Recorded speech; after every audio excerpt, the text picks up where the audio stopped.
So how many guys are invited to rookie minicamp? How many total players? Typically there's about 30, between 30 and 40. I think last year was 39. I haven't gotten the official list for this year yet, but I'm guessing it'll be about the same. And I thought I read that there might have been 50 tryout players, though. It was something outrageous. Yeah, I mean maybe they've got room on their roster. I can't remember exactly where their roster sits right now, but they've got room for a couple for sure. And it's they kept their undrafted free agent list in terms of post draft pretty small this year. I think it was 8, and I feel like that's a pretty small number. So that means there's plenty of tryout room for guys to make an impression this weekend, and then ultimately wind up in training camp where they likely get cut. But if you make a training camp, you always got a shot. What's your sense of Jay's feelings towards Dwayne Haskins? We've kind of kicked it around that it seemed initially he was kind of lukewarm on it, but we heard some of the quotes, I guess, at the charity golf tournament, and he's talking about open competition and things like that. Yeah, I mean, I think they're excited, and this has been kind of my sense of it since draft night even, on talking to people who I talked to before the draft or didn't talk to but knew their opinion before the draft of multiple people. And this is not, I'll actually admit, Jay is not, his was, I think, well established through other people. I didn't talk to him directly that he wasn't a huge Haskins guy. But I talked to some other folks in the organization that also were not Haskins fans in terms of him being the pick at 15, and there are other quarterbacks he liked more. And immediately when they drafted him, they said, look, like, he's our guy now, and we're excited to work with him. It's not like we hate him. It's not like we think he's going to be terrible or he can't be good. And I think if you have potential, then you're exciting to NFL coaches. And between the personality, he's just a great kid who's intelligent and who has been a student of the game for a long time, as much as you can be when you're 21 years old or 22 years old.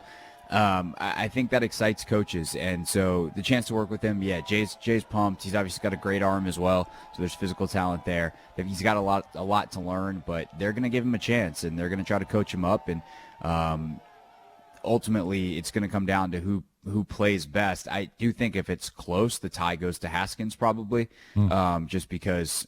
Why wouldn't it? He was the first-round pick. You might as well get your future started now if it's close. But in my personal opinion, I don't think this quarterback competition is going to be close. I think Haskins is too far to go, and Case and, frankly, Colt should be able to beat him out. So, Craig, 8 of the 10 rookies are signed before the start of rookie minicamp. Sweat and McLaurin are not. Does that mean that we're not going to see them over the weekend, or will they participate even if not signed? And what's the delay in them signing? No, they can still participate this weekend. Training camp is kind of when you have to actually be under contract. You can go through the offseason program as a rookie while still not under contract.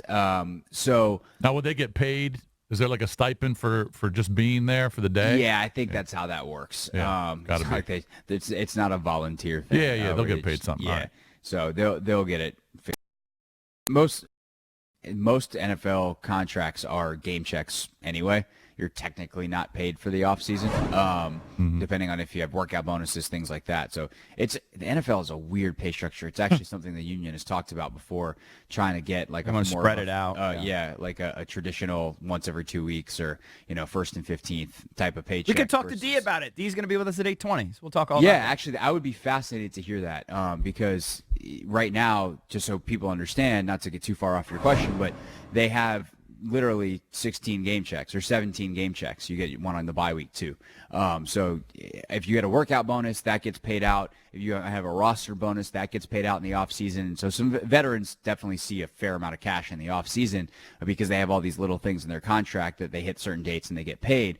But for your basic rookie minimum with no bonus money, you're going to get 17 game checks in the fall, and you have to learn how to budget because you're not getting a paycheck from January to August. Yeah, I mean, something D's definitely talked about on our show anyway before, where they want to try to spread that out to help the guys. He's even talked about, we talked about it last night, about maybe ultimately trying to get some sort of plan too where they can help the players force some savings. And kind of like what David Falk did with Allen Iverson. You know what I Gotta mean? do it, right. To help these guys because their careers are so short, and sometimes they just need a little help saving their money. Especially the signing bonuses, man. When they get the signing bonuses, they got to save like 50% of it at minimum. Right. Yeah. Right. I wanted to get back to your thought because I think I'm not sure that people were actually listening to what you said. You think that, and I think whoever is the better quarterback should win this, right? I don't care if you're a first-round quarterback or not. I think you should go to whoever's ready, who gives the best chance to win. And you think it's not even going to be close, as I think what you said, that Case should win this. I'm not arguing with you. I think that might be true. But if that's the case, that it's not even really close because Haskins has such a learning curve, Case starts week 1, well, he's not going to make up that. If it's not even close, he's not going to make up that learning curve in like 3 weeks where everyone assumes, okay, if he doesn't start week 1, by like week 5, he'll be in there. If it's not even close, when do you think he'll get in there? So I've always targeted Miami, which I think is week 7, because that's the week after the Patriots. And so you get them through the Patriots game, and at that point you're deep enough into the season because or that you'll also kind of understand where you are from a playoff perspective. If Keenum's playing well and you're in the thick of a playoff race, then you stick with Keenum. And if you're not, you get Haskins out there as long as your offensive line isn't banged up and you're going to get him killed.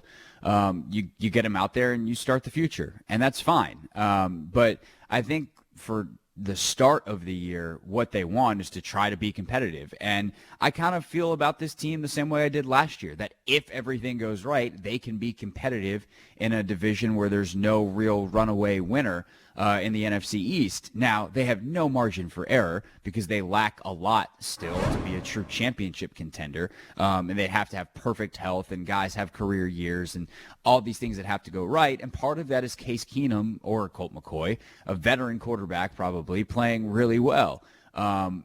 Haskins is not like Robert when he came in, where Robert was able to run around and make plays with his legs. He's not like Kyler Murray, who can probably do the same things. He's going to have to learn to play from the pocket in the NFL, which is just different than playing in the pocket from Ohio State, because the talent around you is going to be a lot more even to the talent on the other side. And there's also going to be weeks where the talent on the other side of the ball is better. And that is a major adjustment, the speed of the game and not always having the best players on the field wearing the same jersey you are, which was his life at Ohio State for the 1 year that he played. So if they're not playing well through 6 weeks, they lose to New England, they're like 2-4, 1-5, something like that, which is possible. I think it's unlikely. I think the real question is like, what happens if Case is like meh and they're 3-3 and they feel like Haskins maybe is not that far behind?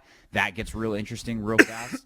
But ultimately, I think that if you're not feeling like you're a playoff team when you go into the Miami game, that's when you'd make the switch. If not, I think a couple weeks later is the bye.